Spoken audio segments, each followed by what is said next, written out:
Hansda encounter और RIMS 2 मामले को लेकर भाजपा का राज्यव्यापी धरना प्रदर्शन। जमशेदपुर के उपायुक्त कार्यालय पर किया विरोध प्रदर्शन। देखिए यह दृश्य।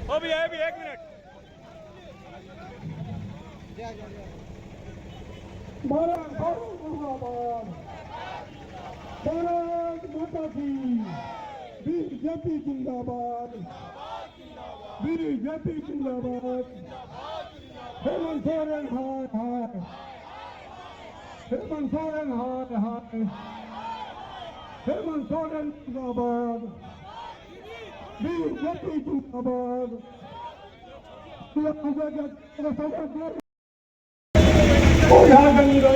पार्टी का आगामी मंडल जिला प्रदेश के विभिन्न मोर्चों के सदस्य और कार्यकर्ता बंधुओं, आज आदिवासी अस्मिता के नाम पर राज्य सत्ता में बैठी हुई सरकार और इनके लगभग 5.5 वर्षों के शासन में सर्वाधिक आज रिम्स 2 के नाम पर जेएमएम की सरकार आज उस जमीन को हक नहीं है। आज का स्थिति यह है पूरे झारखंड में अब हुआ राज के नाम पर जो शासन बना, जो शासक बना, वो सारे लोग मिलकर पूरे झारखंड को लूटने हत्या का सूत्रपात करके हत्या का राज किया है। आज हर चौक चौराहे पर डेली कुछ न कुछ हत्या हो रही है, हर जगह लूटपाट मचा हुआ है। देश में भारतीय जनता पार्टी के कार्यकर्ता से लेकर जिला कार्यालय तक स्थानों पर है। इस कार्यकाल में आदिवासी संख्या घट रही है। संथाल परगना का आंकड़ा आया है, जहां कभी 45% जनजाति समूह हुआ करता था और आज घटे 28% आ गया।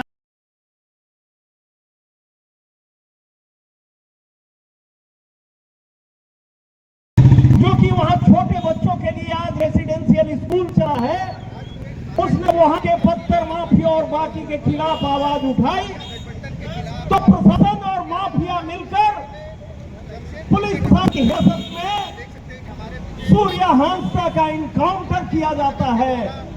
हम आज महामहिम राज्यपाल महोदय से, उपायुक्त महोदय के माध्यम से मांग करते हैं,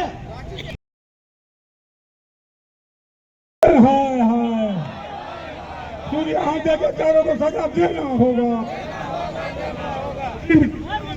निगरान बंद करो,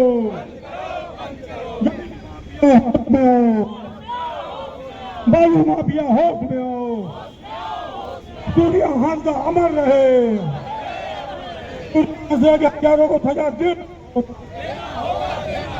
हम सभी लोग प्रदेश द्वारा निर्देशित इस कार्यक्रम में डीसी ऑफिस के सामने पूरे राज्य भर में भारतीय जनता पार्टी के कार्यकर्ता प्रदर्शन कर रहे हैं। तो अपने जिला के अध्यक्ष श्री सभी जानते हैं कि जिस समय शिबू सोरेन जी का श्राद्ध क्रम चल रहा था, उनका श्राद्ध का जो कार्यक्रम खत्म भी नहीं हुआ था, एक उभरते हुए संगठित नेता जो आदिवासी समाज से आते थे, सूर्या हांसदा की षड्यंत्र के तहत पुलिस के द्वारा फर्जी इनकाउंटर कर दिया गया। और इसलिए कर दिया गया कि सूर्या हांसदा वहाँ पर धर्मांतरण के खिलाफ आवाज उठाते थे, सूर्या हांसदा वहाँ पर बांग्लादेशियों के घुसपैठ पर आवाज उठाते थे, सूर्या हांसदा भू माफिया, पत्थर माफिया के खिलाफ आवाज उठाते थे। कहीं न कहीं जिस तरह से हमारी जो अर्जुन मुंडा जी के नेतृत्व में जो 5 सदस्यीय टीम गई थी, जांच से ये खुलासा किया कि वहाँ पर पुलिस इनको ले जाकर इनकाउंटर अच्छी तरह से किया, पहले टॉर्चर किया और जेएमएम और कांग्रेस के लोग उनको एक अपराधी बता रहे हैं। अब आप पूछिए, जो व्यक्ति 4 चुनाव विधानसभा का लड़ा और उस पर 24 केस हुआ, कोई भी राजनीतिक कार्यकर्ता, चाहे हम लोग हों चाहे कोई संघर्षशील नेता हो, उन पर केस होना स्वाभाविक है। जनता की आवाज़ अगर कोई बुलंद करता है तो पुलिस उस पर अत्याचार करती है, केस करती है। उन्हीं केस में वो बाईजन है और 5 पर बेल पर थे। और आप समझिए कि वैसे नेता जो कि हमेशा गरीबों के मसीहा के रूप में जाने जाते थे, 400 बच्चों को निःशुल्क शिक्षा दे रहे थे, भोजन दे रहे थे, और उनकी जिस तरह से निर्मम हत्या हुई और ये सरकार मौन है। हम लोग उसमें विधानसभा में सीबीआई जांच के लिए मांग रखते रहे, लेकिन माननीय मुख्यमंत्री जी ने खड़ा होकर एक शब्द नहीं कहा। और झारखंड में सीआईडी से या किसी और एजेंसी पर हम लोगों का विश्वास नहीं है। अगर आप निष्पक्ष जांच कराना चाहते हैं, दोषीवार को सजा दिलाना चाहते हैं, तो आप उनका सीबीआई जांच कराइए।